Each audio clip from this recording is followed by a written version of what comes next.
Alright, so we're gonna start getting into the extremely complicated bullshit. So all of these court dates of all these public pretenders that they just been stretching out and stretching out and stretching out and not looking at the evidence. And every time I go to the hospital because I get overwhelmed and I decide that I'm gonna fucking kill myself because I can't get these people to do their jobs and I am literally being harassed and hounded into the ground by everyone. Facebook groups that are supposed to be for justice for Natalie are very focused on me. And there's a Facebook group that I'm finally allowed in, thanks to Katie Cahill. And I get to see the mass quantity of absolutely nothing that's going on in that group. It's basically just people joining the group and not much else. And I found out that that's because Katie created this group because there were so many other groups that she was a part of that were basically Sean Schwartz hate groups. Katie let me know that she made a group before, and that Kara Johnson lady, who was slandering my name in these other groups, she had allowed this woman to be a co-administrator of the first group that she made. Well, then this woman took over the group and made it a Sean Schwartz hate group. Meanwhile, she's pretending like she's being friends of mine. By this point in time, because back in January, I was being told by a lot of these different groups or individuals that have fake profiles, basically, that there's hobos that are being killed for looking like me. And this is actually true, sort of. There's a lot of homeless people that are bald with beards. And a lot of them die.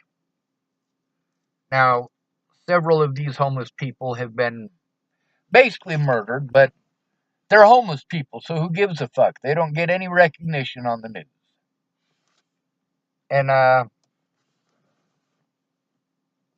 so I painted a cross on the top of my car so that God would know who's doing his fucking job for him. That's right. He watched my friends freeze to death, so I passed out blankets. Fuck you, God, you're a lazy bitch. Mostly, not because I have anything against God, but because it'll piss people off.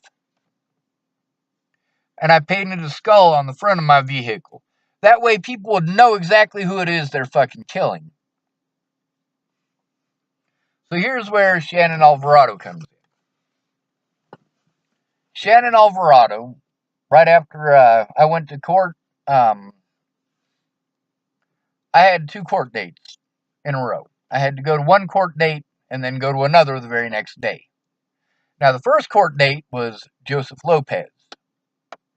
I needed to go there so that I could make a report against the officers in Adams County for not doing their fucking jobs. And to try to get them to actually do their fucking jobs. And I made a post right before I went into that building. And then I went into the building, calmed myself, went into the courtroom. I was the first one in there. And I was also the last one out. I went in and I sat down. And after being there a few minutes, an older gentleman, an older woman came in. And I guess these are Natalie's grandparents. And they went and sat down. And somebody with a camera came in and set up their camera, and I grumbled about the camera a little bit because of what had happened to Peaches. I'm like, this is fucked up bullshit. And it is. But I just grumbled it. I didn't scream it. So these 2 old people, they say something to the bailiff, and the bailiff asks if I'm part of Natalie's family. I said no. He said, well, this side is for the family of the victim. Well, I'm friends of the victim. But I went and sat on the other side just because they had asked me to.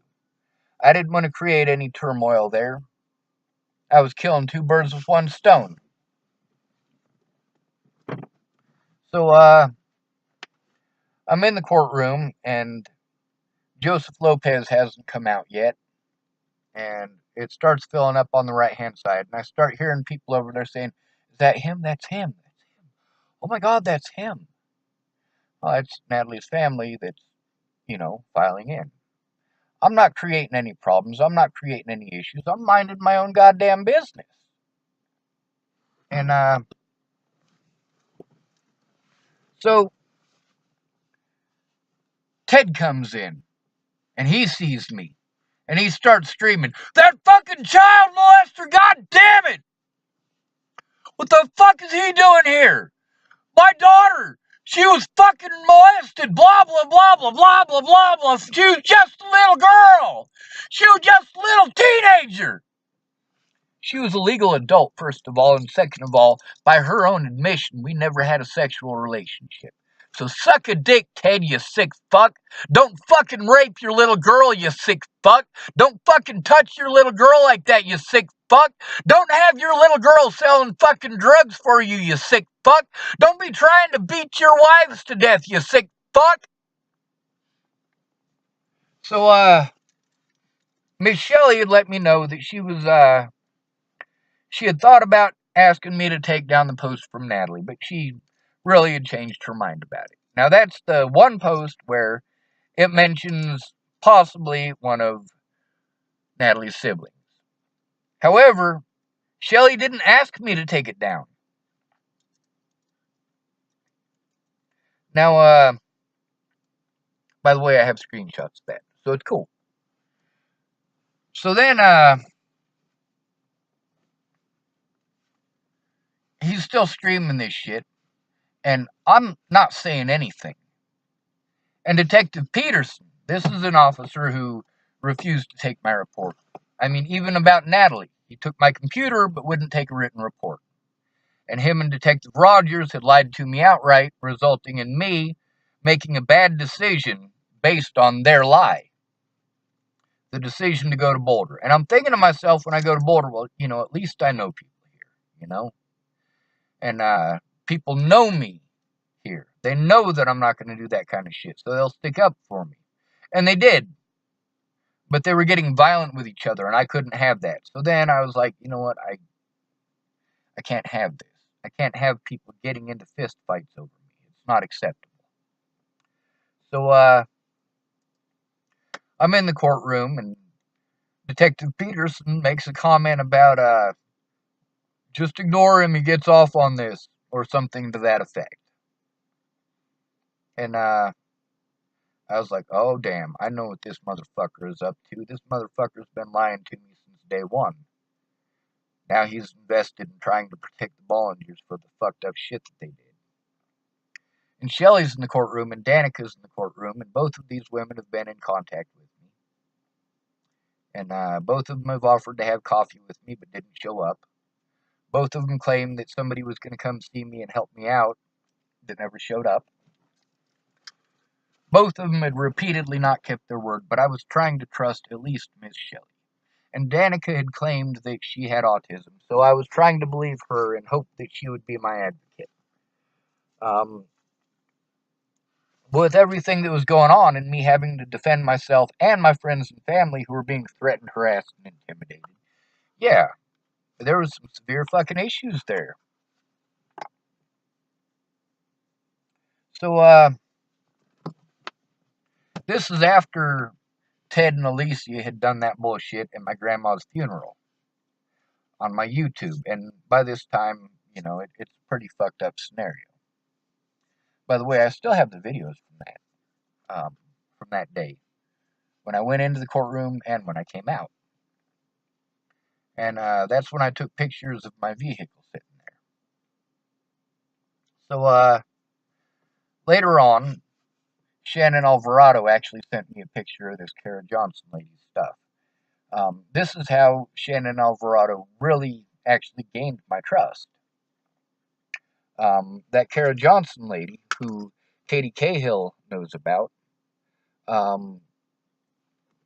she was playing me the whole time, and so was Miss Shelley. She knew that this stuff was going on, and that this Kara Johnson lady wasn't who she said she was. She wasn't an autism activist. She wasn't. And So it was a pretty messed up scenario. And Joseph Lopez is about to come into the courtroom, and Ted has done all of his screaming. And I've asked one of the officers, who, by the way, there's a picture of him. He's in several of the news things, standing there looking like an idiot. He's a real pretty looking fella. And I asked him, I was like, I need to make a report about that. I need you to help me to make a report about that. And he outright refused. Crossed his arms and everything. And so I went and sat down. I figured I'd take care of it after court. Well, then, and I ended up making a video of the walk out of the courtroom later on. But then, I'm pissed off. I'm angry. And then I'm not able to do anything. And Ted Bollinger has made a big fucking scene in the courtroom like a goddamn 5-year-old, hiding behind his family and the police. And it's a real messed up scenario, of course. Always is. And these officers have all gone back and had a conversation before coming back out and fucking having to deal with this fucking bullshit. And none of them are going to take my report. It's pretty fucking obvious, but I'm still going to try. So, I sit down and Joseph Lopez comes in, and I just, oh my God, so much hate. That's where the real hate comes in. And I just can't get the scowl off of my face. And I'm staring at the back of his fucking head. Ah! And, so they talk about how the FBI is going to try to crack Natalie's phone. Yes! The FBI is finally involved. I tried to get them involved, and they wouldn't fucking listen to me. Just kept on brushing me off. And Shelly had encouraged me to try to get a hold of them. So had Danica. Got screenshots of that too, by the way. So, I'm having some real fucking difficulties with even being in the courtroom, but I'm glad that I get to learn this information because it means the FBI is involved. And I can show them what the fuck is going on with the Bollingers and all of the other fucking bullshit and the fucking cops and all the shit that they've been doing. It's an outside agency. Yes! But, yeah, no. Matter of fact, I was able to tape one of the phone calls with him, and I was trying to record another phone call with him, but the same issue that I had today with talking to Officer Gerhardt with it giving me a recording error bullshit. Fucking happened. It sucked. But after court,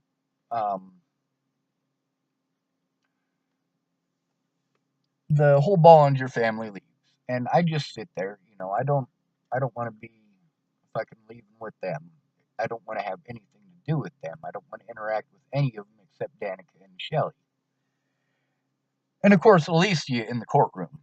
I want to take that bitch to court so fucking bad. I mean, to this day, I want to see her in court so fucking bad. But at first, I just wanted to see her fucking in jail for the shit that she pulled. Her and her friend Dalton and her dad and all that other fucking shit that they were pulling. As well as her going down and slandering my name in Boulder and screaming at a bunch of homeless people. She can scream, but I can't.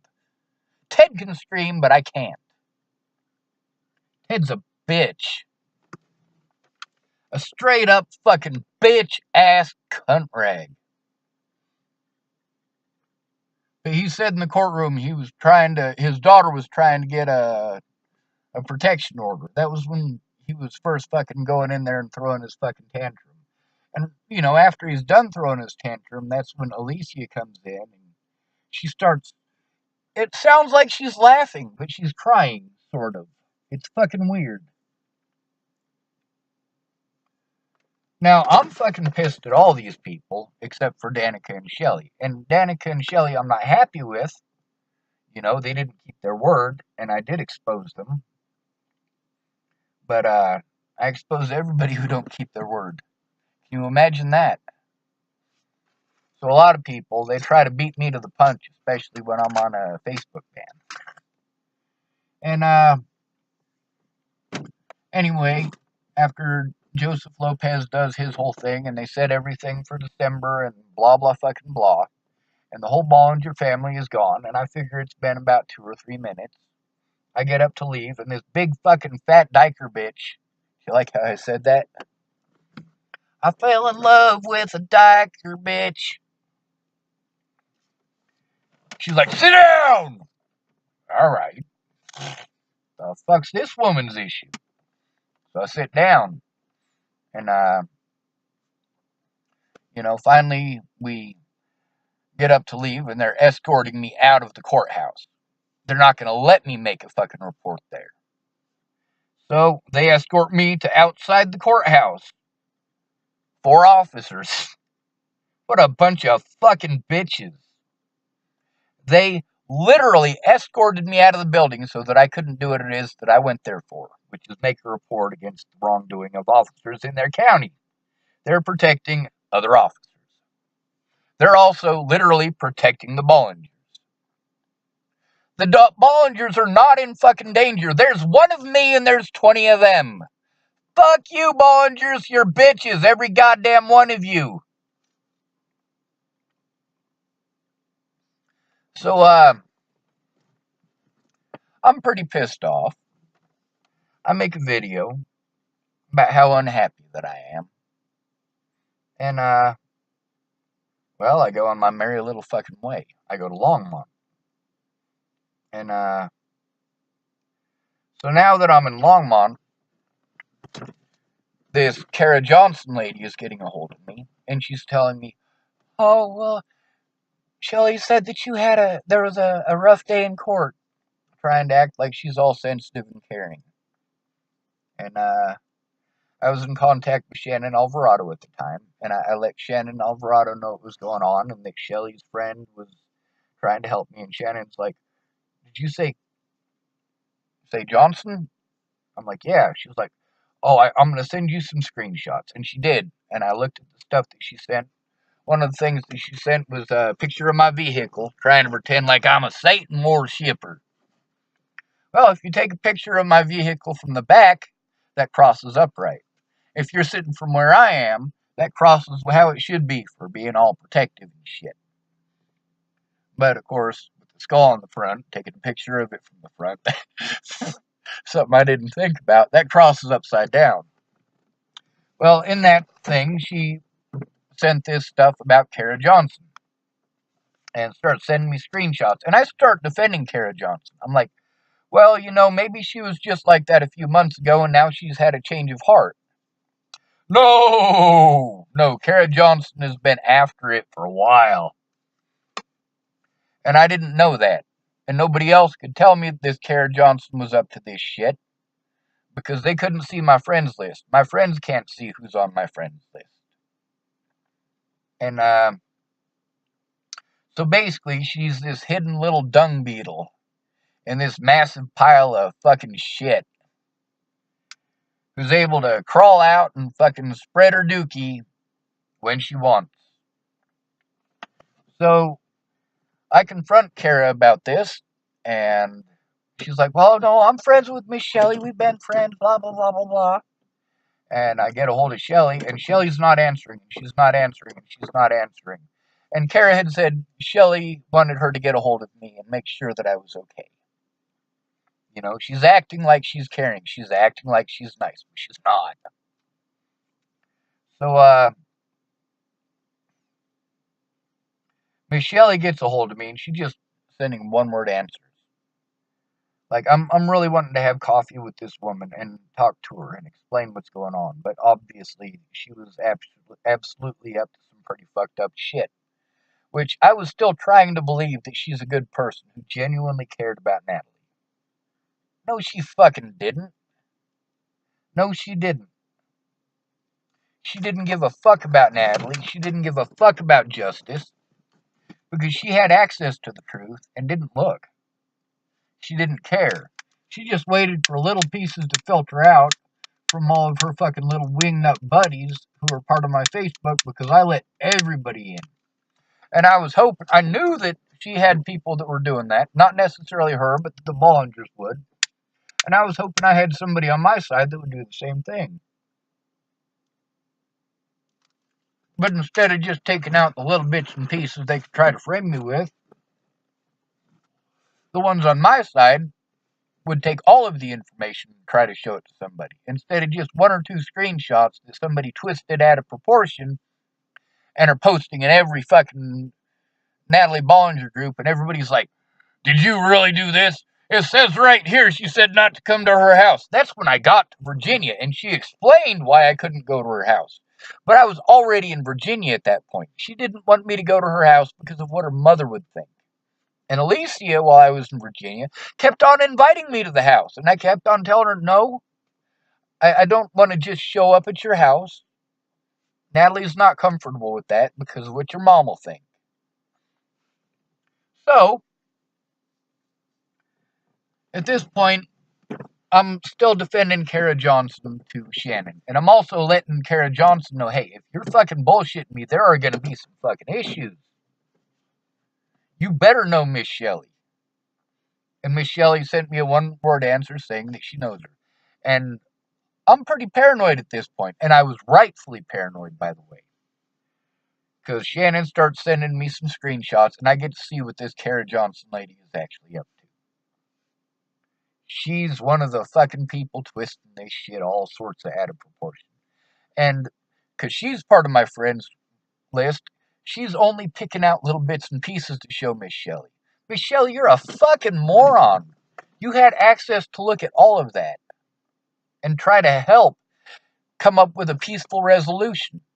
Just like her mother had the opportunity to help come up with a peaceful resolution on December 9th. But she didn't. Now did she? She didn't even look at it. So, that's where the major issue's coming in. Then I exposed this Kara Johnson lady as a liar, and she starts 180 degrees the other direction.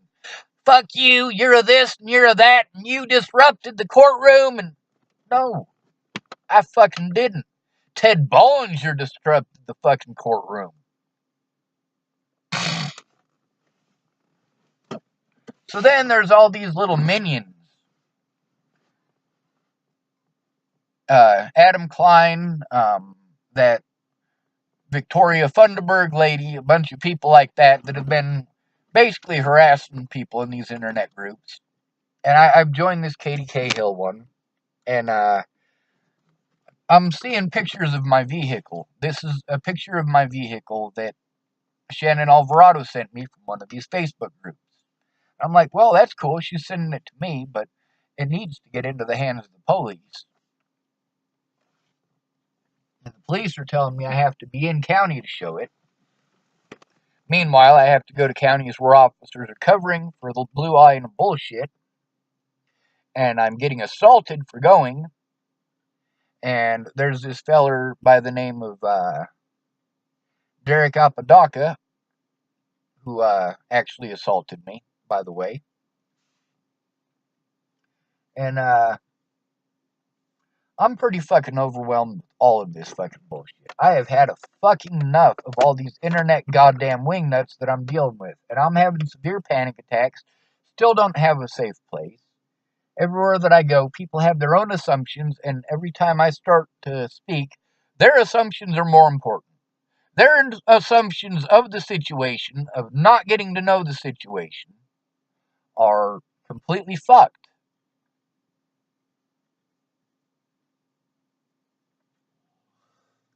So Miss Shelley, I let her know that I'm after seeing Alicia in prison.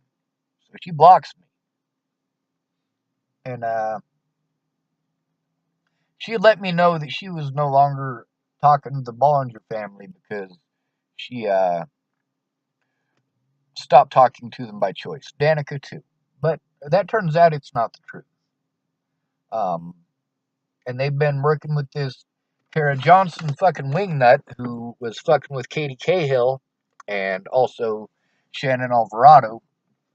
And pretending to be an autism advocate, pretending she's going to help me, just like Shelly did, just like Danica did.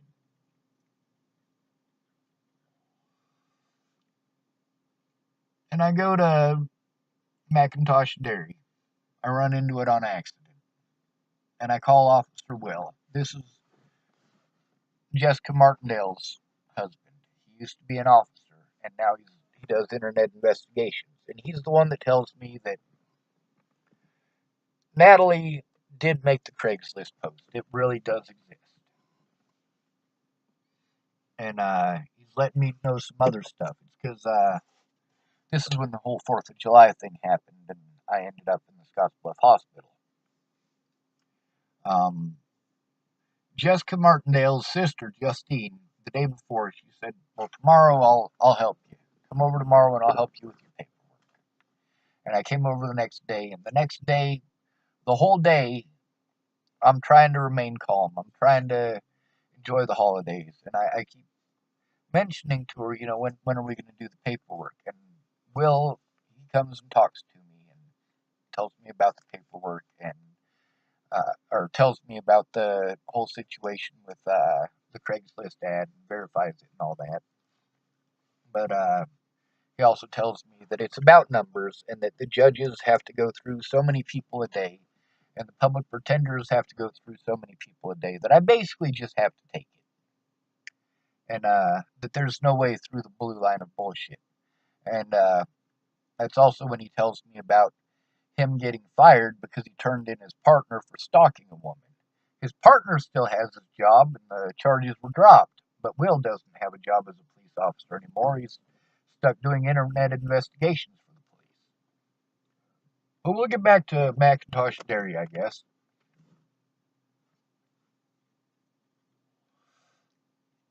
I got a wooden sword in the back of my vehicle, and I got my Bible that I've been reading every day. And I left those there for Natalie. And I called Officer Will on my way out of there. And all this shit has gone down with Miss Shelley and Kara Johnson and Shannon Alvarado. And God, it's such a fucked up situation. And I'm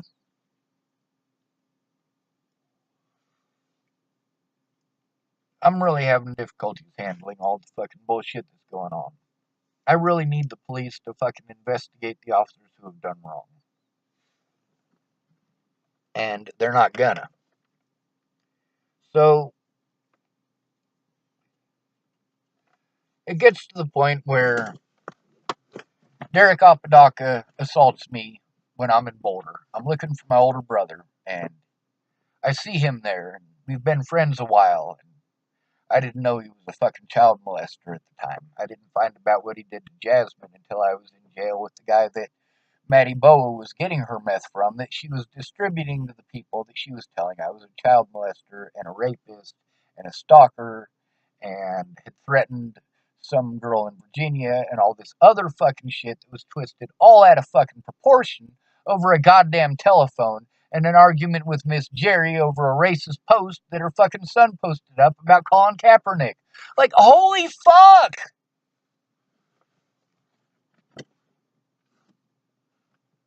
Some crazy goddamn bullshit.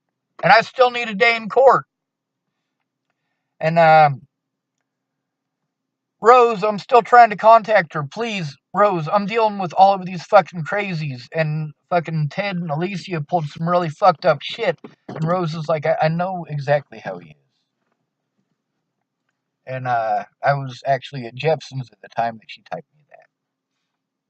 In Jepson's garage in Chapel, Nebraska. And they're letting me use the internet. And I'm having to plug in there and then go over to Aunt B's where they have decent internet so that I can make videos that actually work. And then go back to Jepson's to charge. But then if Jepson's are asleep or they're not home, I have to go all the way to Sydney to charge.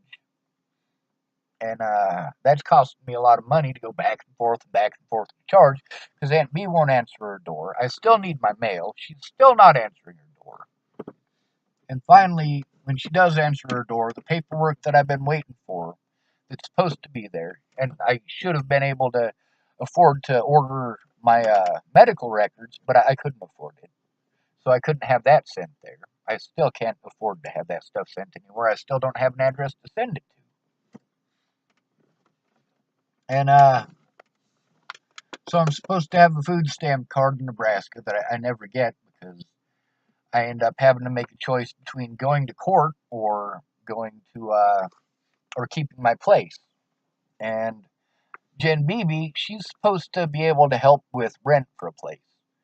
But I tell her I have enough money either to go to my court dates or to have my place. And she's like, well, I can't help you out with your traveling expenses at all. She didn't offer or say anything about being able to pay my rent or help me out with rent or anything of that nature whatsoever. And it wasn't until later with Tara Miller, who was escorted by two officers who were crooked as fuck, that I was hoping were not crooked, that I was hoping were not covering still for each other. But it's the blue line of bullshit, and it's law enforcement officers. They're all fucking crooked, even the straight ones. Even Officer Ramos has had his moments where he was not the perfect cop, where he had to turn a blind eye to keep his job. That's Officer Steinman, by the way. So, I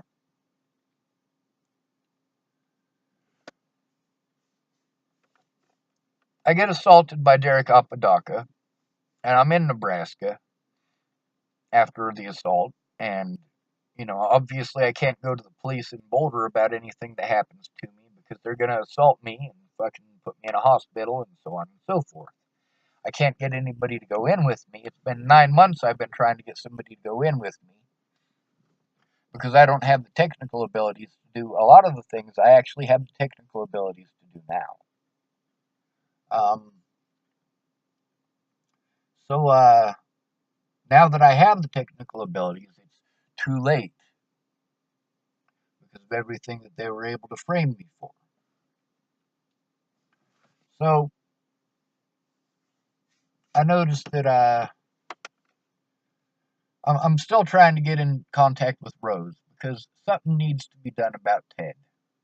I mean, the truth should be known, and every step of the way, I'm just trying to get the truth out there, but she's not friends with me on Facebook, so she's not taking a look. Danica's not friends with me, so she's not taking a look. Shelly's not friends with me on Facebook, so she's not taking a look. And they're all dependent on wingnuts who aren't going to show the full truth. They're only going to show these people little bits and pieces that they can twist to pretend like I'm the bad guy. So, I noticed that Rose is now friends with Derek Apodaca. I've made a couple of videos about this guy assaulting me and calling me a child molester and all sorts of other fucking shit. Well, yeah, what do you fucking expect? That's what happens when you fucking spread rumors like that in a homeless community. Most of us grew up in the system getting people doing things they shouldn't have been doing. So, yeah, Derek Apodaca fucking takes the shit out on me and assaults me.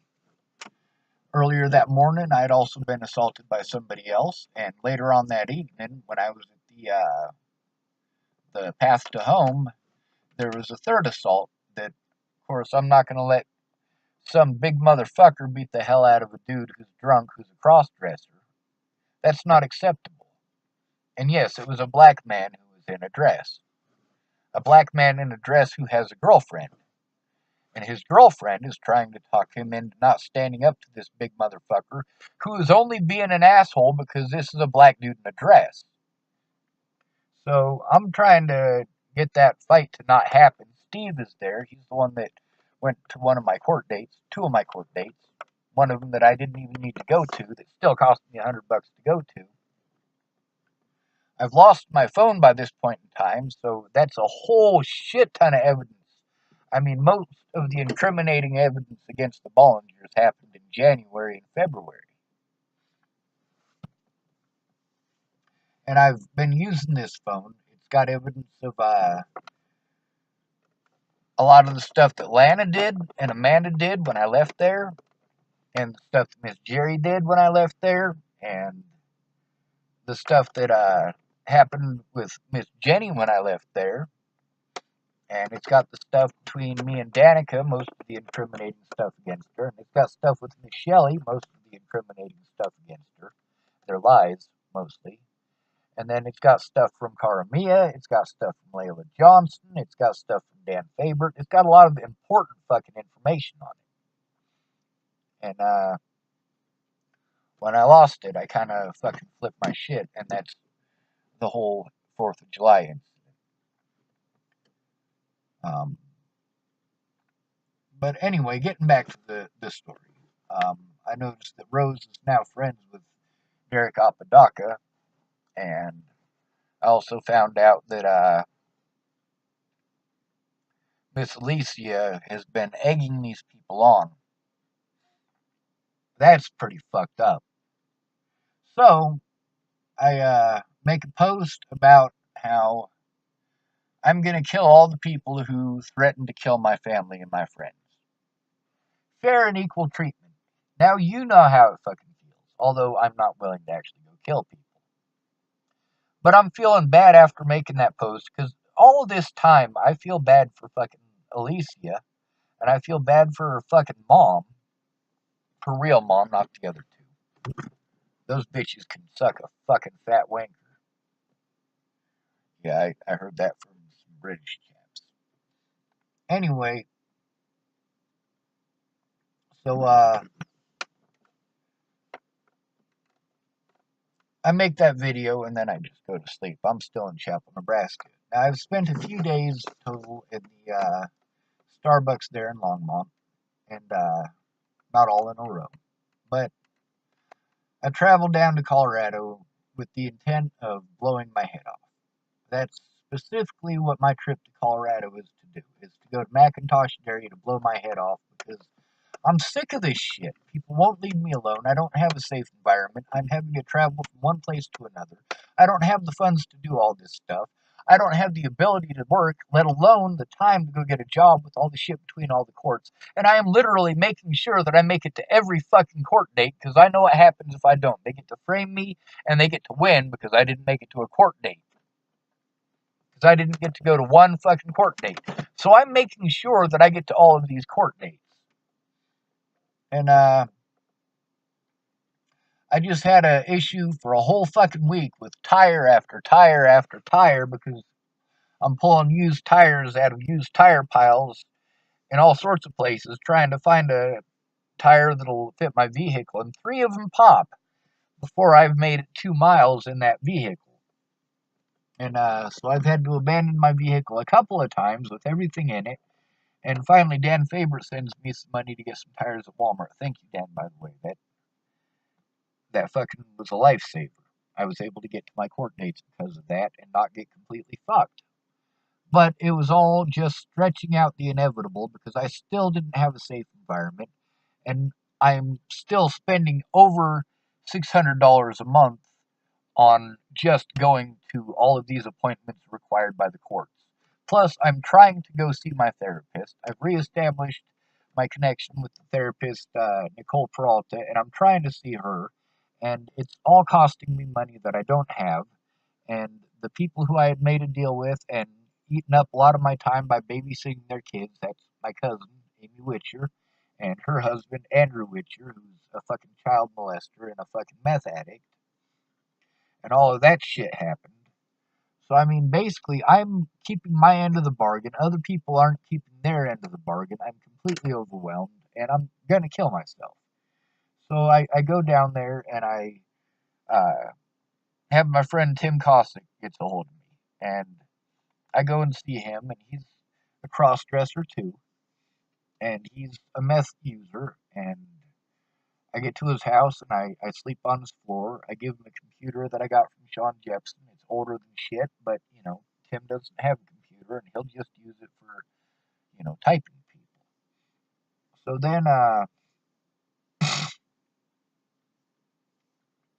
I really need a place to sleep, so I stay there the night, and the next day I get up and I leave. I don't want to be there. It's a meth house.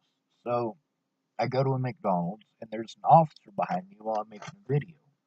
So I stop and I talk to that officer a little bit, and he recommends that I get a hold of this big name lawyer, like Frank Azar kind of person, and I take the name down, and I give him a little bit of a rundown on what happened to Natalie Bollinger, and he's actually kind of familiar with the case. You know, everybody's fucking heard about Natalie by this point. And then I go on my merry little way, and Lexi is having some problems with her boyfriend, and she says that I can go there, and I'm on my way there, and I'm I'm pretty close to there, and she lets me know that after I've spent my money to get there, and I'm pretty low on fucking battery, she lets me know that her boyfriend said that I can't. So even though it's her place that she's getting because she has disability, her boyfriend really ultimately has to say so. By the way, he beat the fuck out of her a couple of times, and she went back to him. That's why he was able to do it a couple of times. He beat her up, and then there was a protection order so that he's not allowed to go back. And then he comes back and she's drunk and lonely, so she lets him come back in and he beats the fuck out of her again. Kind of sounds like Jamie Curtis up in South Dakota. So, I'm pretty fucking overwhelmed by this. And, well, I guess I should go to Celine Maestas. She's the one who was telling me that she thought Justin Ward was just a liar and he lies about everything. And that's probably true. But he did date Natalie. When I unblocked Natalie and Alicia in December of 2016 to try to beg them to fucking help put a stop to this. Please be my friend, even if just for a day. You know, please help me put a stop to this. I don't mean you any fucking harm. Please help me. And yeah, on her status it said that she was dating Justin Ward. Cool. You got a boyfriend, that's fine. I don't really actually give a fuck. But I did remember the name. And so Celine Mastis comes and sees me, and I'm explaining to her that I got to go to 4 other appointments for the month, and I only have $130, and there's no way I'm going to make it. I'm probably going to go to jail for not making it to court, and then they're going to use that to basically railroad me in every other court date. And she's like, no, that's not going to happen. You got to keep a positive mind. And so that's when Lexi gets a hold of me, and she tells me that I can go over to her house. And I really wish that I would have killed myself, you know, but I'm like, all right, I'll go see Lexi. And on the way there, she lets me know that I can't go there. My phone dies. Well, I'm trying to find Macintosh Dairy so I can blow my head off. I haven't been to Starbucks in probably 2 to 3 weeks there, and the woman Donna Deathridge, who I had met the day that I found out that Joseph Lopez was busted, she was telling me that she'd been through the same thing with the injections and how it messed up her head and all of that. Well, I saw her at the Starbucks in Longmont the last time I had been there, and she had offered me a place to stay either in Nebraska or her place in Longmont, and I still have her number, by the way. The whole issue with that is I really didn't know the woman, and also I had a bunch of running around to do, so I was going to call her as soon as I was doing all of that running around and see about staying there. But with everything that had happened, I can't go to Colorado or Nebraska, so getting a hold of her doesn't really do me much good. Um, so I am going to Macintosh Dairy, and my phone dies, and I can't find the place, and I'm driving around, and I'm like, fuck. All I want to do is go to Macintosh Dairy and put some black powder in my face and blow my head off, literally.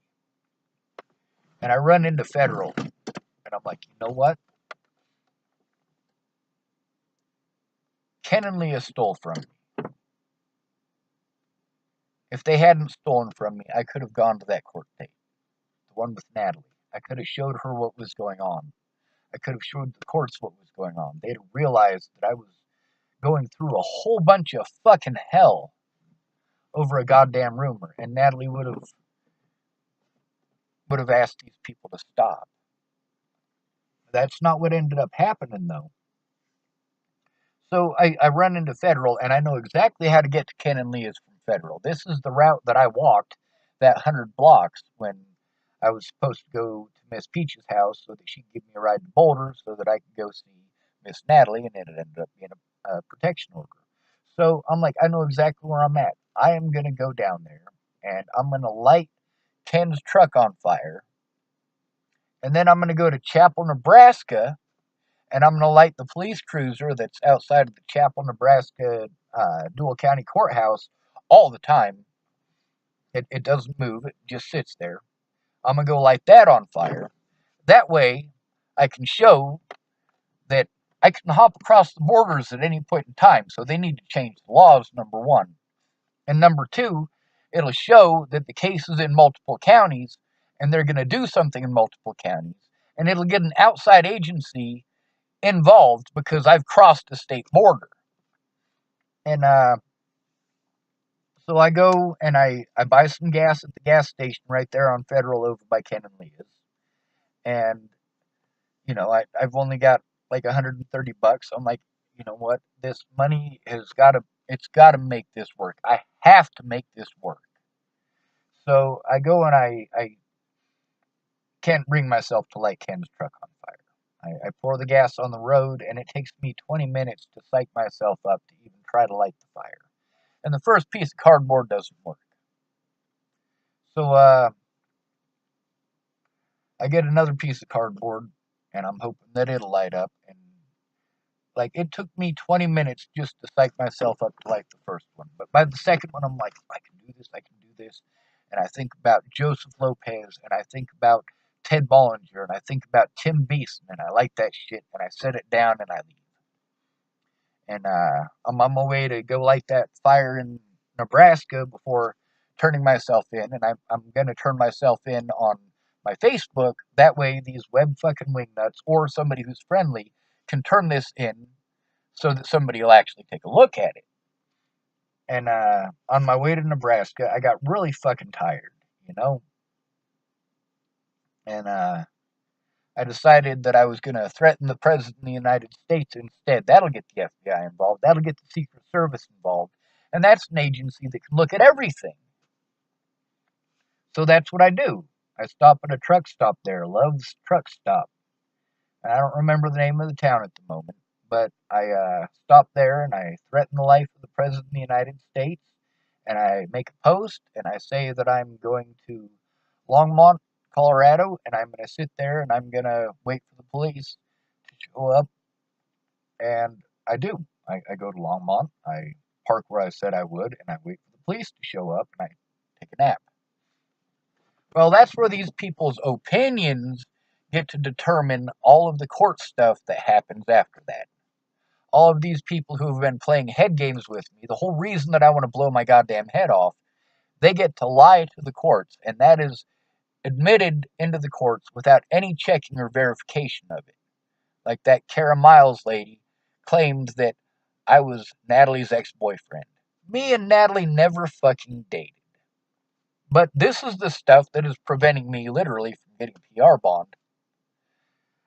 But we're not quite at that part yet. We're at the part where I'm parked there and I go to sleep and I'm waiting for the police to show up and I hear a knock on my window and it's some officers. And now, even though this is all very confusing stuff and it's all over the place, it's about to get even more all over the place. Just wait.